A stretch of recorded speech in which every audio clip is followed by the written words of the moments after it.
Okay, are we ready? Yes? Let's begin. Hello everyone, my name is Shayan. I'm here to present SolQL. Before I do that, formalities first. A big thank you to the ETHGlobal team for obviously organizing this event, and in particular this workshop. On to business. What is SolQL? I'm going to say what it isn't first. It isn't a querying language. So why is QL in the name? The same reason Java is in JavaScript. It sounds cool. Now I've told you what it isn't. I'm going to show you what it is now. The most brief description would be it is a tool that mimics hard hat forking, but is much quicker than hard hat forking. I'll show you in a moment.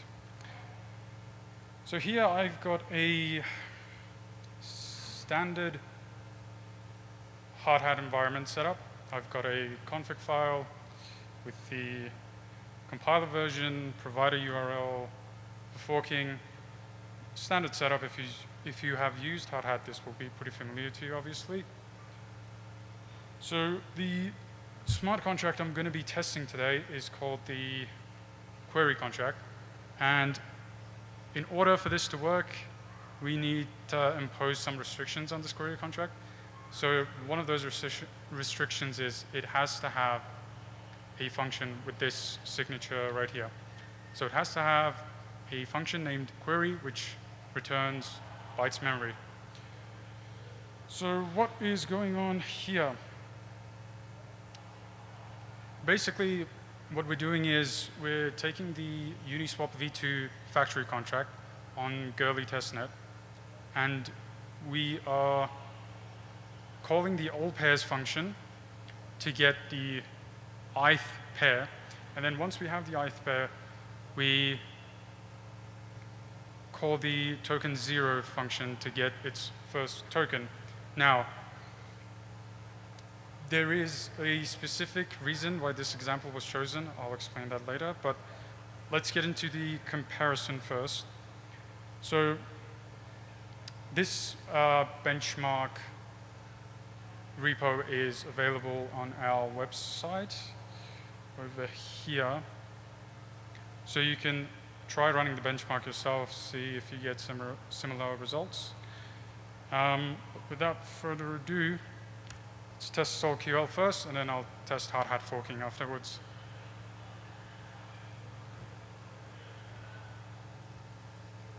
Okay, 7.9 seconds to do what?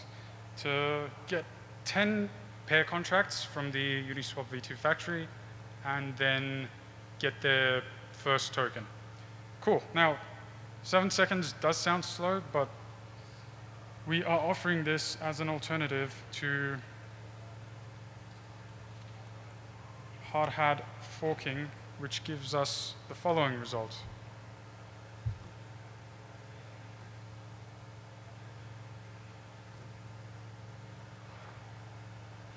Wait a while. Okay, 13 seconds. Now, that doesn't seem like much of a difference, even though it is almost a 2x gain. But what ends up happening is, as we increase the number of token addresses we are fetching, the difference goes up quite quickly. An example would be assuming that hard hat forking grows linearly with the number of tokens that we query, whereas SolQL would grow logarithmically, so much slower. Now, before I explain how this performance game comes to life, I'm going to go through some caveats. There's two main ones. Firstly, we do not have hard hat's console.log functionality yet, although it's possible, just will take a while. And two, we don't have the functionality to be able to pass constructor parameters to contracts yet, again, that can be implemented. So here, you'll notice that there is no constructor. Every piece of information that we need has been declared inside as a literal. And that is because, as of right now, there is no support for being able to pass data into a constructor.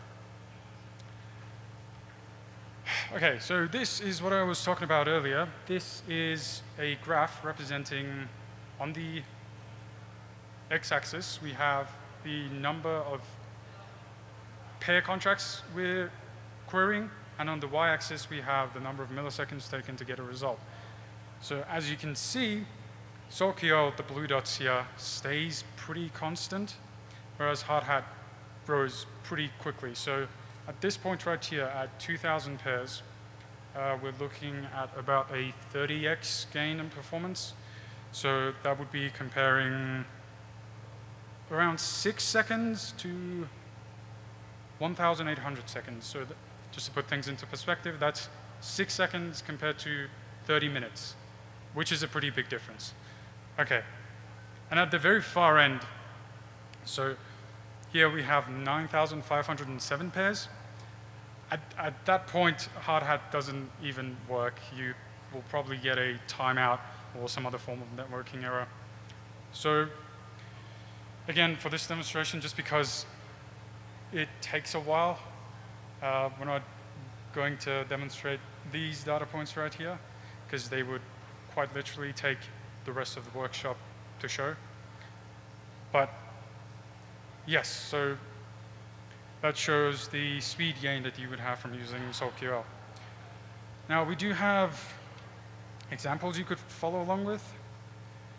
So if I open here, go to the docs, obviously we have this warning here. This is still in alpha, so breaking changes will happen. But installation, you go to a directory and you run this command right here. Basically what it does is it clones a repo that we have set up, and it installs the dependencies. I'll actually show you. So right here, if I do npx solql at 0.012, I'm going to call this test2.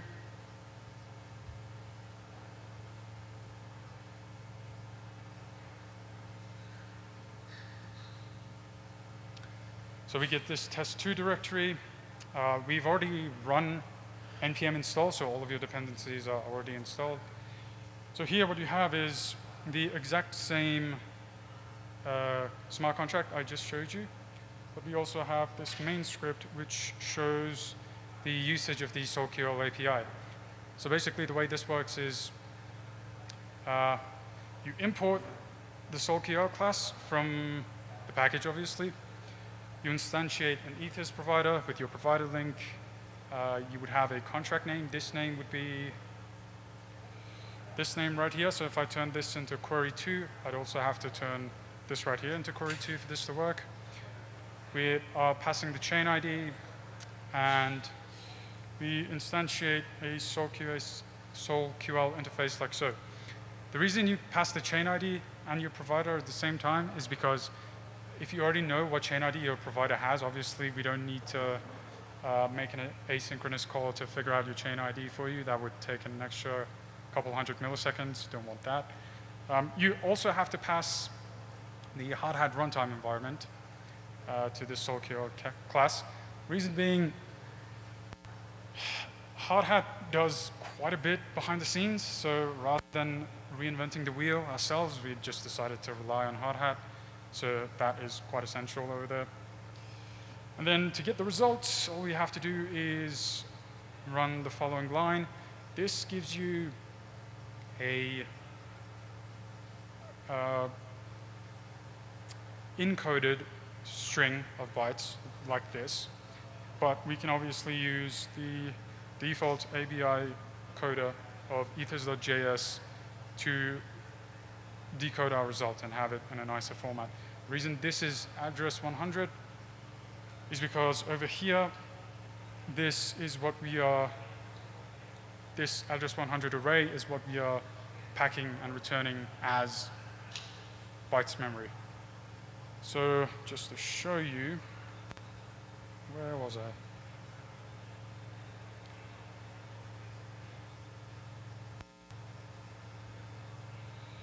If I go here, and if I do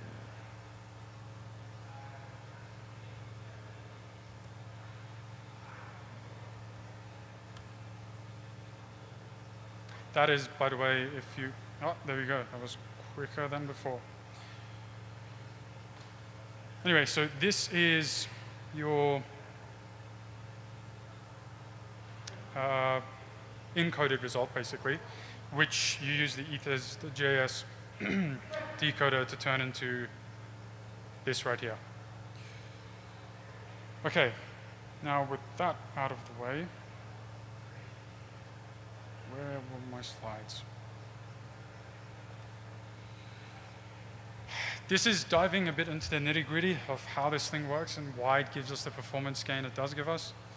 So firstly, I'll explain what SolQL is doing, and then I'll go through what Hardhat is doing and why Hardhat is slower than SolQL. So basically what SolQL does is it takes your contract, it uses the built-in Hardhat compiler to compile it down to EVM bytecode. It then sends that bytecode to the provider. You give the SolQL API, and it gives you the results back. Now, there is one step in the middle here. So the way this actually works is we also have these Oracle contracts. These are contracts that we deploy. So these are actually deployed. Right now, just on Gurley, but we are on the verge of deploying it to other chains as well. So what is happening here is basically we call this function here when we want to simulate our smart contract, which takes in the bytecode of that smart contract and then deploys that contract using this assembly block here, runs the query method on it and returns the result. Now, in real life, this would cost gas. However, we're not actually signing this transaction, we're simulating it. So if you've used call static before, that's what we're doing here, so we don't actually pay any gas for this. So that's how that works. Now, it would be more helpful to see all of this happen on the provider's dashboard so that you can see the type of JSON RPC request you get for Hardhat forking as opposed to SolQL. So I'm going to run the Hardhat forking script again. And we don't need to wait for it to finish. We can just come here. Don't steal my API keys, thank you.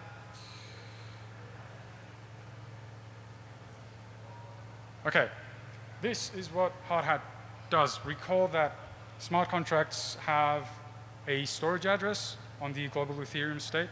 So what Hardhat does is it has a local EVM instance, but it doesn't obviously have access to the entire Ethereum state, because if it did, it would be a full node, but it isn't. So what it does is, to get the data it needs to do its computation, it sends your provider ETH get storage at requests. So this parameter here is actually a smart contract address. So if you look this up, this could be the V2 factory, or it could be the pair. Actually, we can probably do that.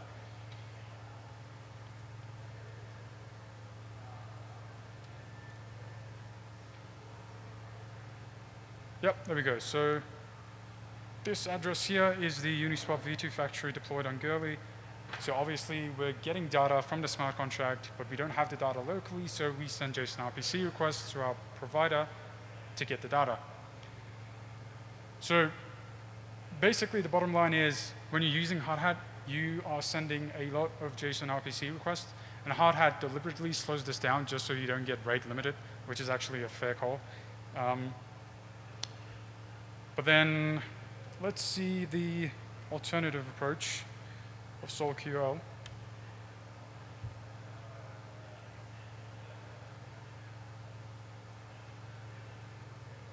Again, we don't really need for it to finish.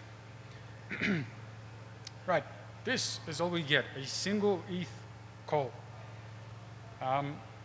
Reason being, we are passing the bytecode of our smart contract, that's what this mysterious looking string here is, to the provider, and the provider simulates deploying a smart contract using this bytecode, using the Oracle smart contract that we genuinely have deployed. So this is the result that you then get. So essentially, the performance gain we get from using SolQL comes from making fewer JSON RPC requests. We make exactly one request.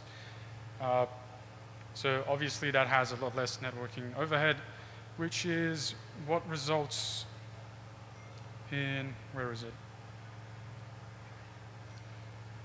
This graph right here. So as you increase the number of pairs that you're querying, obviously you get proportionally more ETH get storage at JSON RPC requests, whereas with SolQL, if you increase the number of iterations you're doing in your loop, you're really just changing the jump I bytecode.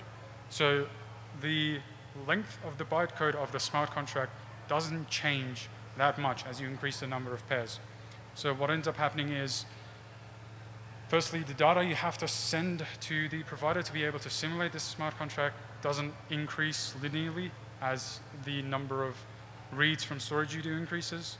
And secondly, because the provider is doing all of the reads from state locally, they can obviously do it much, much quicker than the hard hat EVM on your machine having to make a separate JSON RPC request each time it needs to read a contract's storage.